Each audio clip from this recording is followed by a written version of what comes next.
Assalamualaikum warahmatullahi wabarakatuh.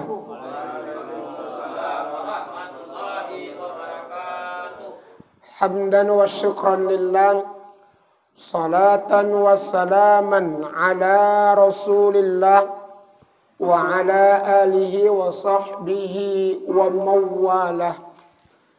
La hawla wa la quwwata illa billahil aliyyil azim. Allahumma salli ala sayyidina Muhammad wa ala ali sayyidina Muhammad.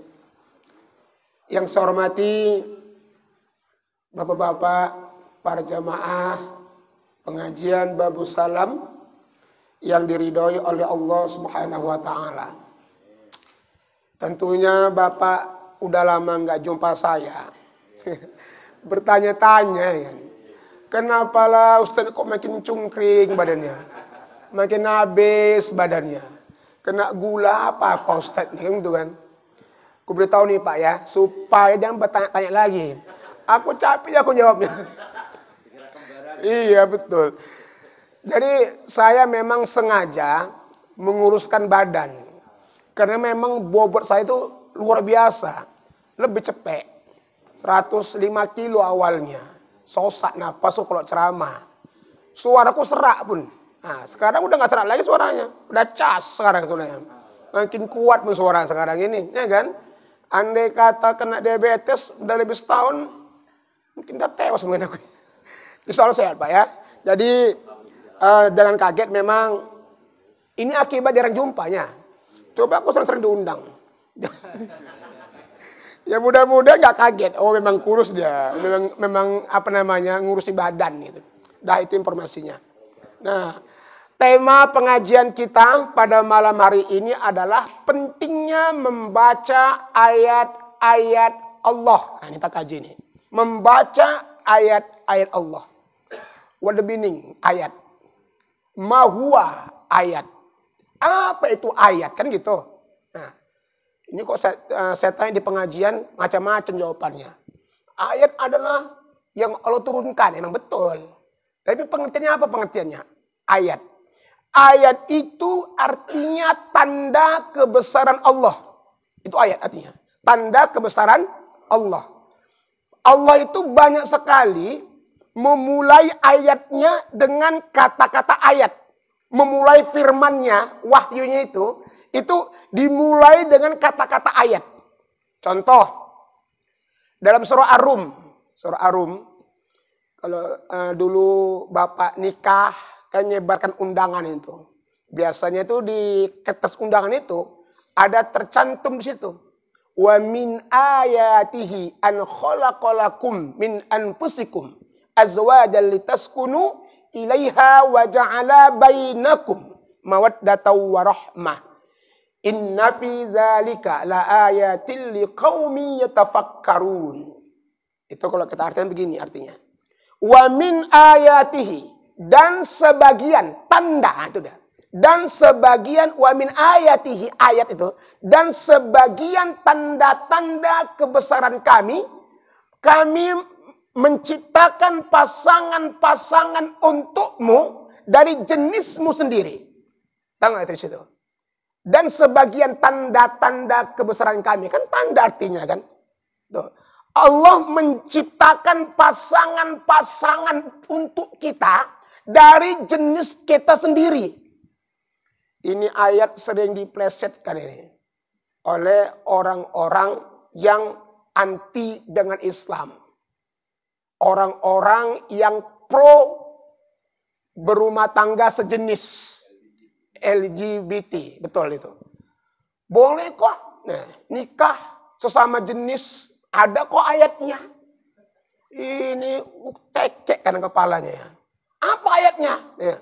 Itu Allah menciptakan pasangan-pasangan untukmu dari jenismu sendiri. Nah, itu ayatnya katanya. Ini orang yang pau bin goblok ini, ya. Kalau itu dalil dijadikan sahnya LGBT itu. Pau kali lah. Yang dimaksud dari jenismu sendiri itu manusia. Itu dia. Manusia dengan manusia. Jadi nggak sah manusia kawin dengan setan, gitu. Manusia kawin dengan binatang tuh nggak sah. Jadi manusia yang mana? Tentu lain jenis, gitu. Kan ada ayatnya itu kan, dalam surah apa tuh? Al-Hujurat tuh. Ya ayuhan nas, inna khalaqnakum min zakari wa unsa, wa ja'alnakum syu'uban wa qabaila lita'arafu. Wahai manusia, itu. Kami telah menciptakan kamu. Nah, itu.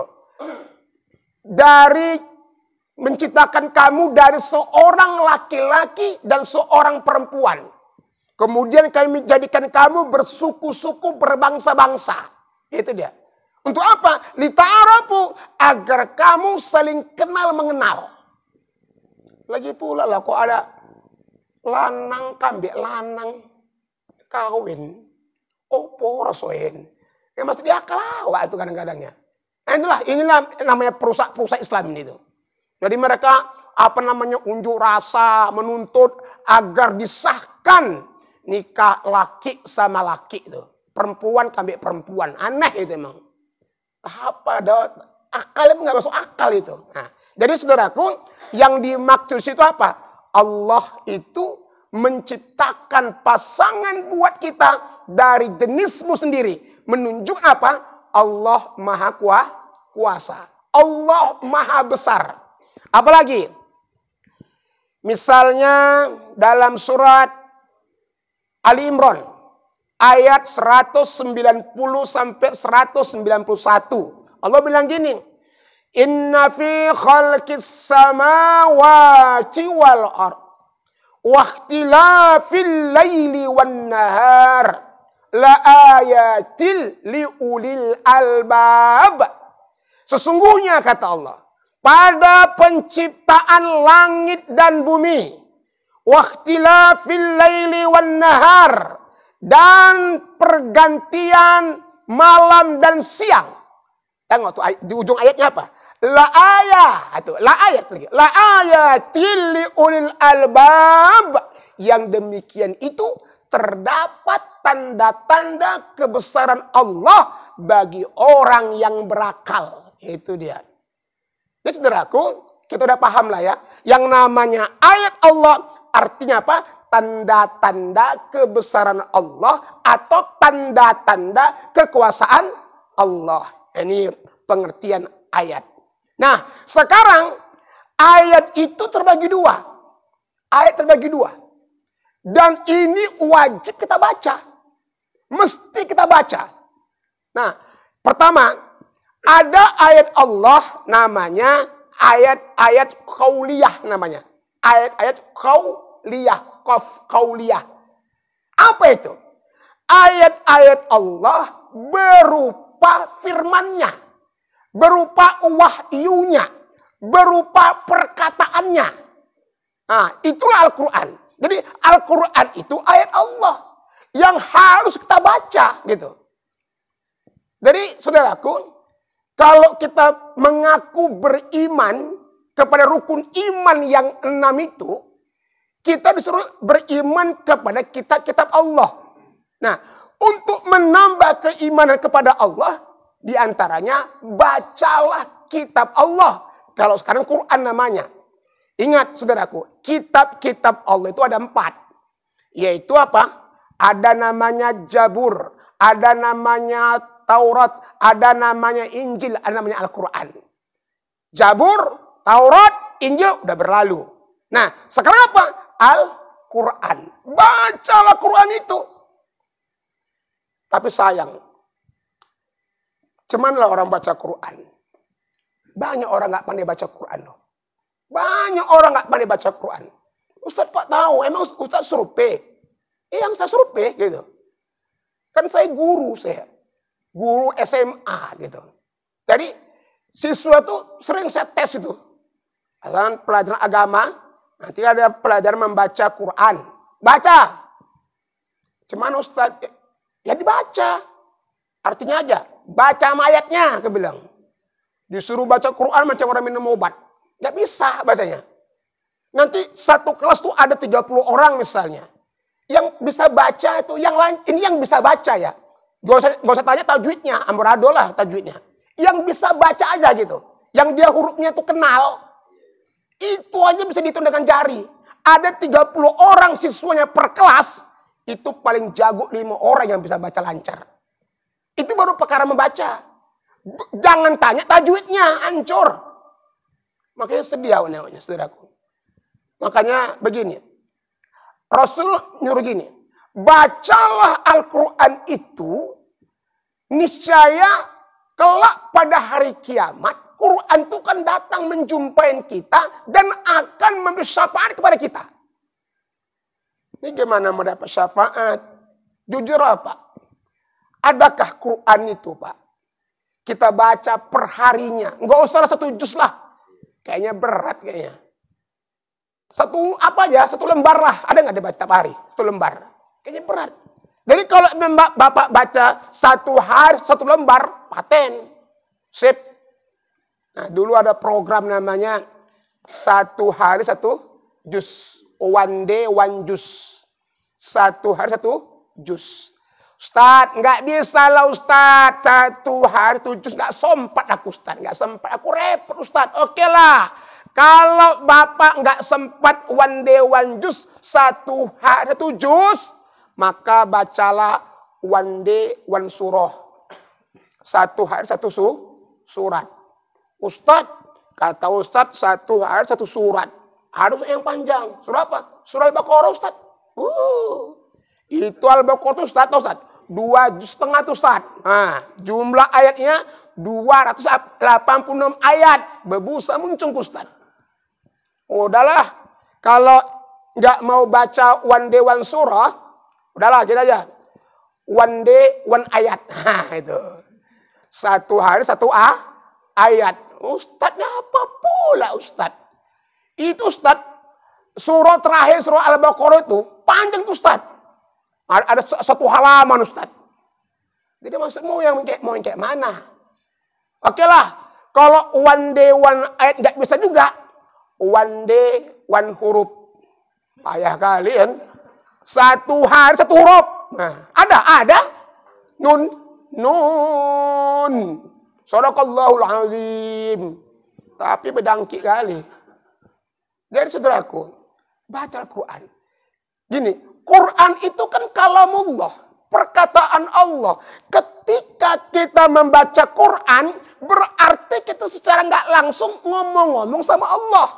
Ketika kita berbicara, ngomong-ngomong sama Allah, berarti kita tamunya Allah. Yang namanya tamunya Allah, Allah pasti memuliakan tamunya. Allah itu akan menghargai tamu-tamunya. Siapa yang berbicara dengan Allah, berkomunikasi dengan Allah, pastilah derajatnya Allah angkat. Pastilah rezekinya Allah jamin. Allah nggak akan pernah membiarkan kita hidup sengsara. Kenapa? Sering ngomong sama Allah, baca Quran. Jadi saudaraku, sebelum diri ini dibungkus dengan kain kapan, sebelum cacing-cacing tanah jadi teman kita di alam kubur, sebelum nongkar-nangkir nanyain kita, maka bacalah Quran itu. Apa repotnya sih baca Quran itu? Kita lagi stres, kita lagi galau, kita lagi banyak masalah, baca Quran itu. Insya Allah, Allah akan memberikan solusi dari masalah yang kita hadapi. Cuma memang banyak orang kurang yakin. Bacalah Pak. Gini, Ustadz, kalau aku baca Quran, Ustadz nggak sempet lah Ustadz. Gini, dirobah. Apa itu? Misalnya dirobah. Aku kalau baca Quran nggak pernah punya waktu. Jangan gitu lagi message-nya, robah. Jadi, luangkan waktu untuk baca Quran. Jangan nunggu luang waktu baca Quran. Nggak akan dapat itu. Jadi apa yang benar? Luangkan waktu untuk baca Quran. Sempatkan waktu untuk baca Quran. Bukan menunggu waktu luang baru baca Quran. Nggak akan pernah punya itu. Kalau kita nanti pulang kerja, apa? Main HP, WA, chatting, Facebook, titok-titokan, bini awak, anak-anak awak. Nggak ada baca Qurannya. Gitu. Sedia, perhatiin kali gitu. Jadi saudaraku, lewat pengajian malam hari ini, mulailah kita sadarlah kita. Hidupmu mau tenang. Rezekimu mau dijamin oleh Allah. Masalahmu mau tuntas. Sering-sering ngomong sama Allah. Lewat firman-Nya itulah kita baca. Kenapa? Syifa'un linnas. Dia obat bagi manusia. Ini udah jaminan Allah begitu. Dan ingat saudaraku. Wahyu pertama turun. Itu perintah membaca. Betul nggak? Perintah membaca. Bukan perintah sholat. Bukan perintah puasa. Bukan. Tapi perintah membaca. Apa perintahnya? Iqra. Itu kan? Itu dia. Iqra bismi rabbikal ladzi khalaq. Khalaqal insana min 'alaq. Iqra. Bacalah dengan menyebut nama Tuhanmu. Tengok tuh. Turun wahyu pertama. Pertama kali turun Quran itu. Perintah Allah membaca. Gitu. Apa yang dibaca? Ayat Allah. Gitu. Itulah dibaca ayat Allah. Apa ayat Allah? Ada dua. Satu tadi kau lihat tadi itu. Quran. Baca itu. Ya saudaraku. Yang diridhoi oleh Allah Subhanahu wa taala. Ada orang yang udah berusia tua. Nggak mampu dia baca Quran. Kemudian dibawa kawan, yuk belajar ngaji yuk. Baca Quran. Aku malu lah aku. Kenapa harus malu? Ustaz, mana? Ini gigiku udah ompong Ustaz. Udah nggak pas sih. Itu jangan apa. Udah, jangan dipikirkan. Orang yang belajar membaca Quran terbata-bata bacaannya. Salah bacaannya, tapi tidak belajar. Itu dua pahalanya itu.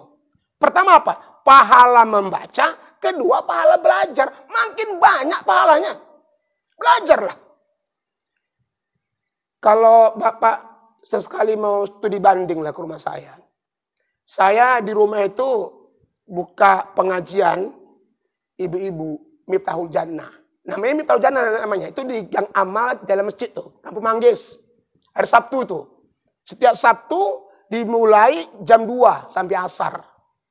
Itu yang belajar ngaji itu nenek-nenek itu.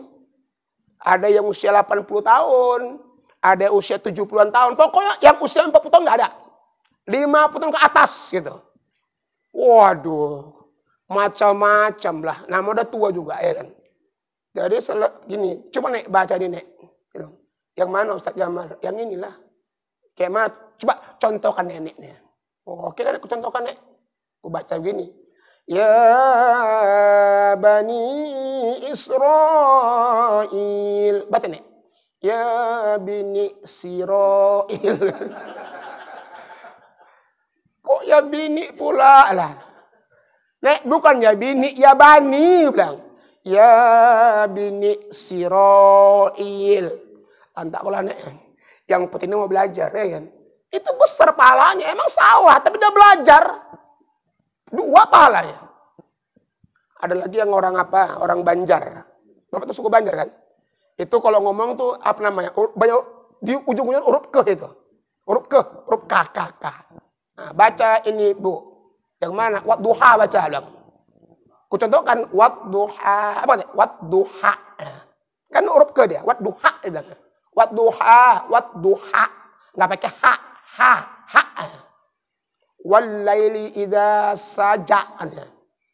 Nah, wadduha. Wallaili idza saja ma wadda'aka rabbuka wa ma qala. Qala, lapar aku Bu. Walah. Tapi enggak apa-apa lah, mau belajar, Pak. Jadi gini, kadang-kadang manusia ini aneh. Kalau untuk berbuat maksiat, enggak malu dia. Tapi kalau untuk berbuat baik malu, aneh kan? Aneh kali. Tahu lah anak-anak perempuan sekarang, anak-anak remaja, belum nikah udah hamil. Belum nikah udah hamil. Nanti dinikahkan. Dulu di pelaminan, udah 4 bulan dah, besar perut-perutnya. Dimerhabani, pernah besar, pernah. Dia gini-gini di pelaminan, gaya gini-gini, tanya orang. Loh, kok udah besar perutnya? Di DP dulu, di DP dulu, di mana di DP-nya? Nggak ada malunya kan. Nah, kalau orang dulu, Pak, ini maaf, orang dulu nih, mungkin Bapak tahu lah tuh. Orang dulu, kalau ada anak gadisnya hamil duluan, itu malu itu, Pak. Itu aib keluarga, pindah dari kampung itu, malu dia. Aib itu, malu lah pokoknya. Hilang harga diri, wibawa hilang. Gara-gara anak itu. Sekarang, mau pesta besar-besaran. Anak lahir dia berjanjiin, badan dapat di luar nikah itu. Gila, pesong lah ya. Apa namanya itu? Nggak ada malunya gitu. Tapi kalau untuk yang baik-baik, ayo ngaji, malu. Ayo ke masjid, malu.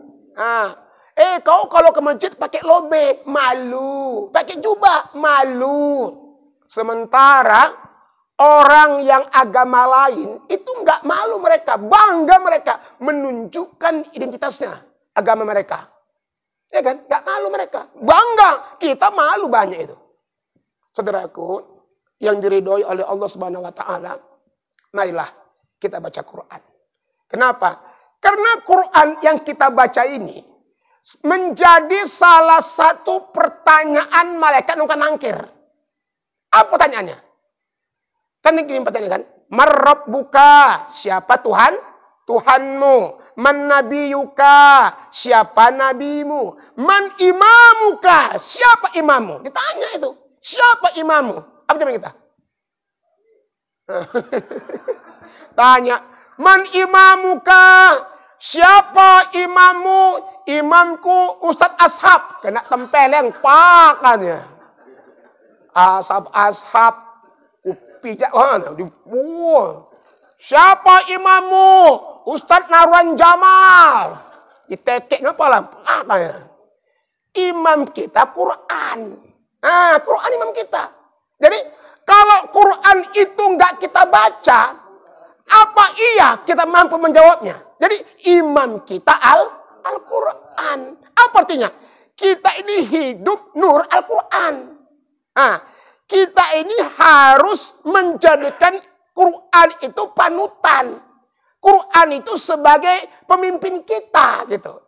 Kalau haram kata Quran, haramlah kita bilang. Halal kata Quran, ya halal kita bilang. Jadi imam tuh Quran. Kita ngikut dia gitu. Saudaraku, kita masa nggak yakin sih ada kehidupan lain setelah dunia ini gitu. Dan hidup kita nggak pernah lama, saudaraku.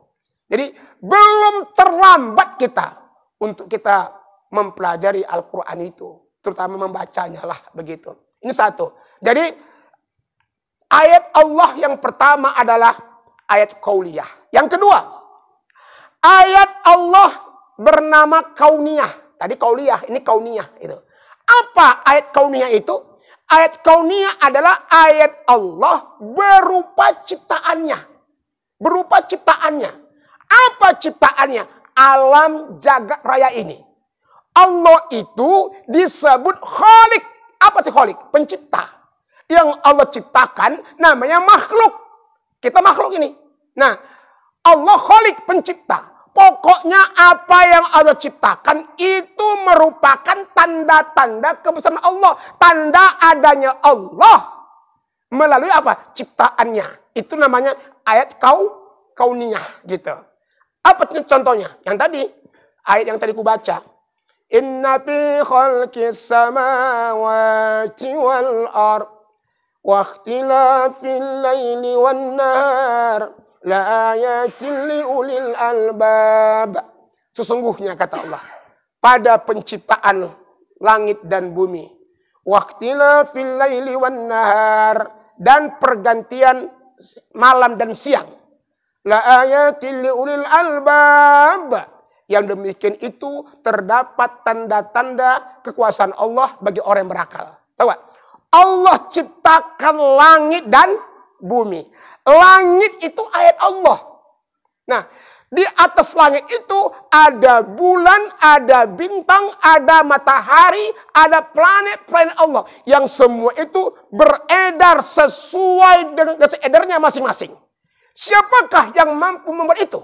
Allah. Mungkinkah yang membuat makhluk? Nggak mungkin. Allah yang menciptakannya. Makanya matahari itu nggak pernah cuti. Nggak pernah cuti. Tetap terbit ya itu matahari. Kan belum pernah kejadian.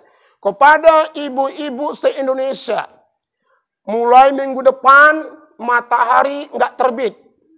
Karena mau diservis dulu di bengkel. Nggak mungkin. Kalau ia membuat makhluk, iya.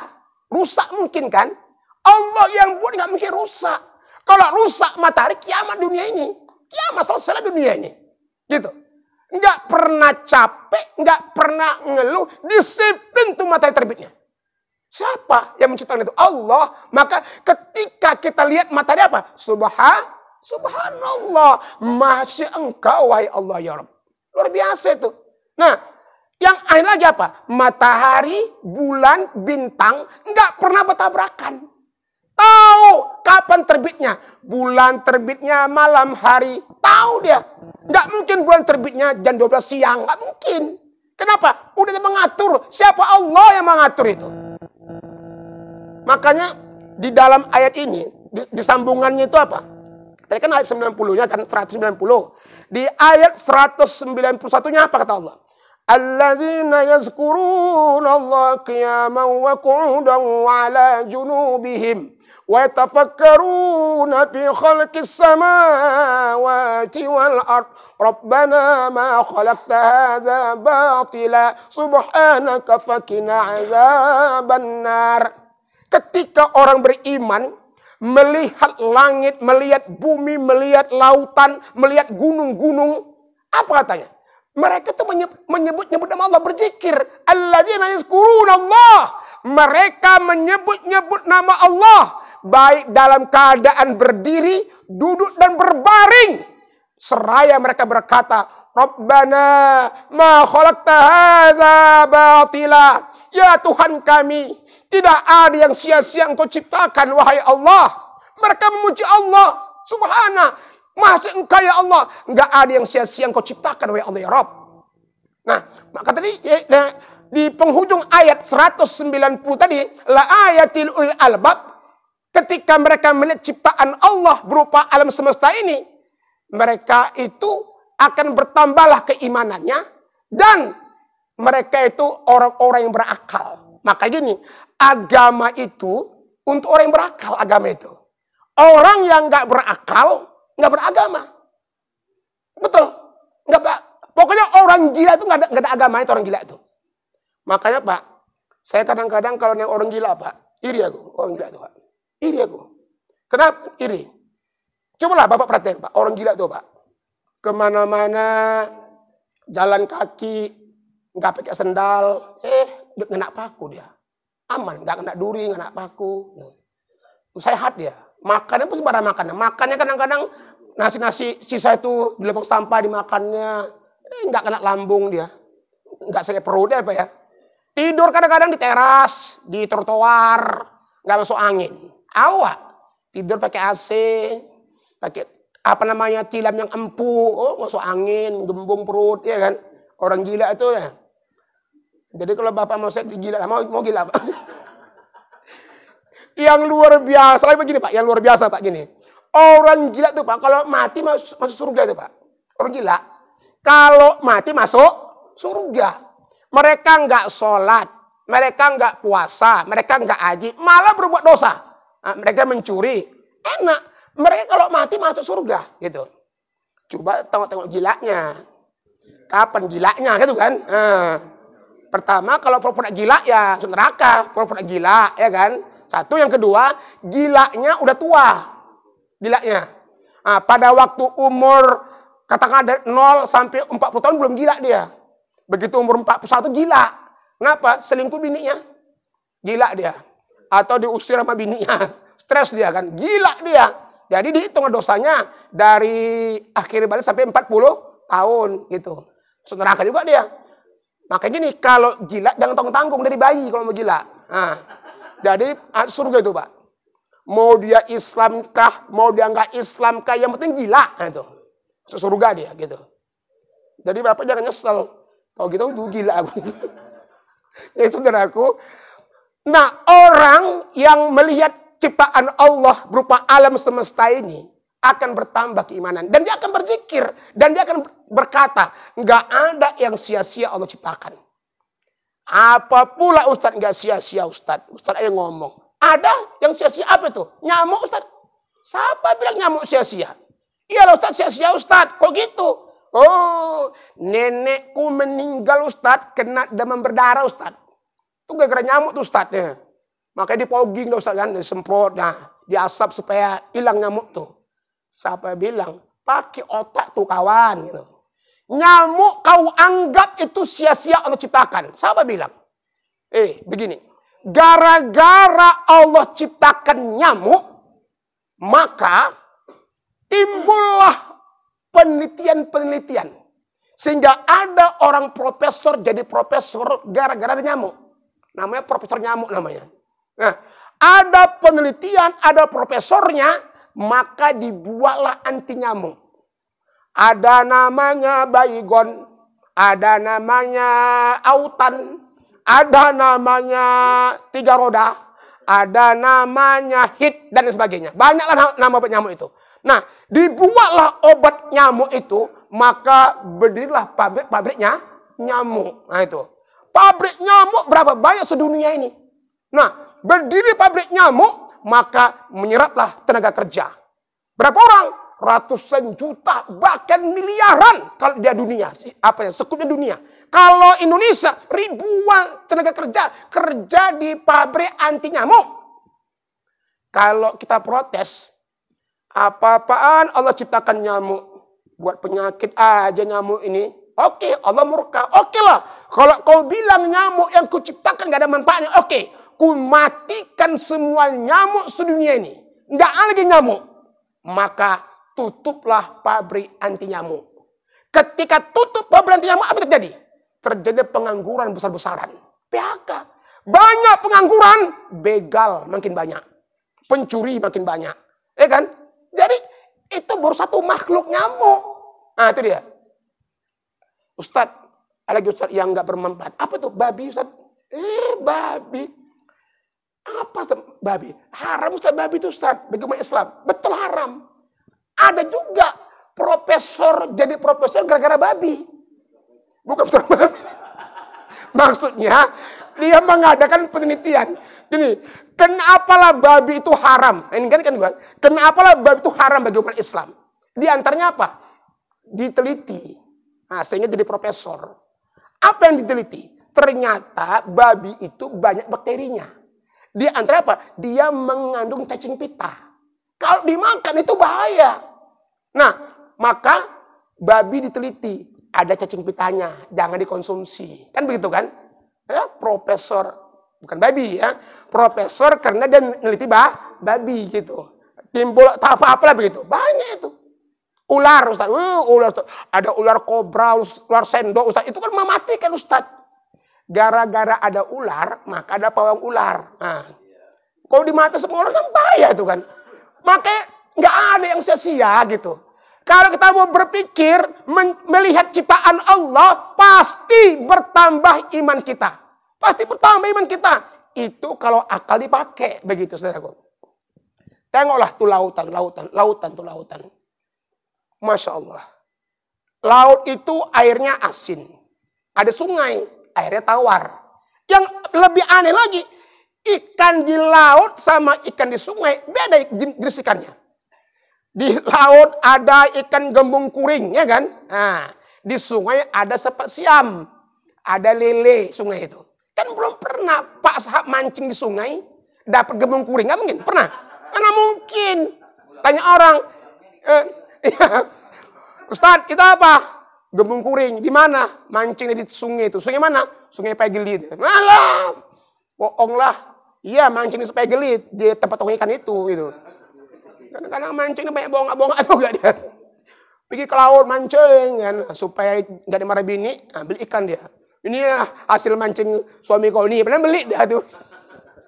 Tapi kan bukan di sini. Ini bapak sana jauh sana, sini nggak ada itu yang gitu. Jujur semua nih kan. Iya. Ngaku ya, abang nuduh kan. Ini aku tuh ngomong orang jauhnya itu. Iya. Dan nggak akan dijumpain pula ya ikan lele di laut, ya nggak hidup dia ya kan. Nah, memang sudah apa? Udah diatur oleh Allah. Yang anehnya lagi, laut itu banyak yang namanya jenis ikan. Sampai ribuan jenis ikan. Dan kita nggak tahu namanya. Saking banyaknya begitu. Dan tiap hari diambil oleh nelayan. Di jala, di pantai. Nggak pernah habis ikan tuh. Ada aja ikan tuh. Kalaulah bukan Allah yang menciptakan.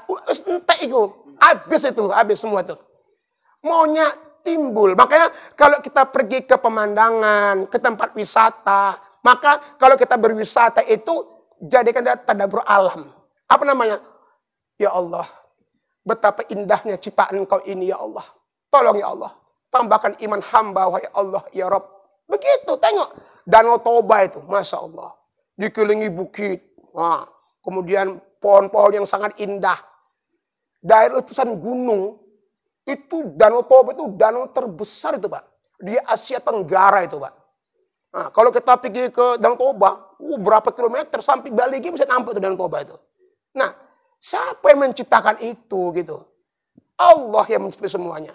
Saudaraku, ayo baca ayat Allah berupa ayat-ayat kauliyah Al-Quran dan bacalah ayat Allah berupa kauniyah, berupa alam semesta ini. Kedua-duanya wajib kita baca. Untuk apa? Supaya bertambahlah iman kita. Barangkali inilah yang dapat saya sampaikan. Nanti kan malaman, ku tengok sudah ada tuh di kota-kota. Jadi dingin pula ya kan. Dengan kesimpulan saudaraku, marilah sama-sama kita tanamkan pada diri ini sifat rajin untuk membaca ayat-ayat Allah. Yang pertama, ayat Allah berupa Al-Quran atau wahyu itu. Jangan tinggalkan untuk membaca Quran itu. Kapan Bapak bisanya? Ustaz, aku bisa Ustaz habis subuh. Bacalah habis subuh. Walaupun cuma 3 ayat, tapi rutin. Dibaca tiap hari di Quran itu. Kadang-kadang Quran itu nasibnya sedih. Dibaca ketika Ramadan. Selesai Ramadan, selesai baca Qurannya. Iya simpan. Tapi lumayan lah ya. Walaupun selesai apa-apa. Nah, tapi para kali lah ya kan. Nah, bacalah dia. Tiap hari baca. Rumah yang dibacakan Quran, turun keberkahan. Turun rezeki. Turun tuh malaikat. Malaikat turun tuh. Rumah yang sering dibacakan Quran. Tapi kalau rumah nggak pernah dibacakan Quran, jauh tuh malaikat. Yang datang malaikat maut dan datang mencabut nyawa kita itu. Jadi saudaraku, baca Al-Quran. Yang kedua saudaraku, sering-seringlah perhatikan ciptaan Allah. Langit, tumbuh-tumbuhan, hewan, bahkan diri kita ini lah, diri kita ini. Ini ayat Allah nih, diri kita ini. Begitu banyaknya manusia Allah ciptakan. Ada 7 miliar manusia Allah ciptakan. Aneh gini, suara kita nggak ada yang sama. Suara kita semua berbeda. Bahkan suara kita ciri khas kita. Suara seseorang menjadi ciri khas dia. Contoh, kalau saya ceramah, Bapak nggak lihat, cuma Bapak dengar suara saya. Bapak tanda itu. Ini yang ceramah Ustaz Jamal itu. Kok tahu kau? Suaranya serak-serak banjir bandang. Ini tanda, ya kan? Ciri khas itu. Dulu ada Ustadz kondang namanya Juni MZ tuh. Nah, kita nggak pernah nengok udah ceramah di kaset kita dengar, ya, di tip, nah, di apa nih, di lewat internet kita dengar suaranya. Kita nggak nengok orang di radio kita dengar, tapi tahu itu MZ. Kok tanda suaranya? Nah, itu Rome Rama yang nyanyi. Kok tahu? Terlalu apa ciri khas begitu. Kita ini luar biasa. Apalagi sidik jari. Nggak ada yang sama sidik jari ini. Nggak ada yang sama sidik jari. Coba itu. Ya, kalau udah macam gitu, orang sama Tuhan nggak yakin, nggak ada otaknya itu dah, ya, nggak ada otaknya. Ada orang Tuhan nggak ada otaknya itu, pauk itu dah. Nah, Ya saudaraku, yuk semakin kita baca ayat Allah berupa alam semesta ini, maka semakin tambahlah iman kita. Dan insya Allah, Allah hidupkan kita dalam keimanan dan Allah matikan kita dalam keimanan. Mohon maaf. Wassalamualaikum warahmatullahi wabarakatuh.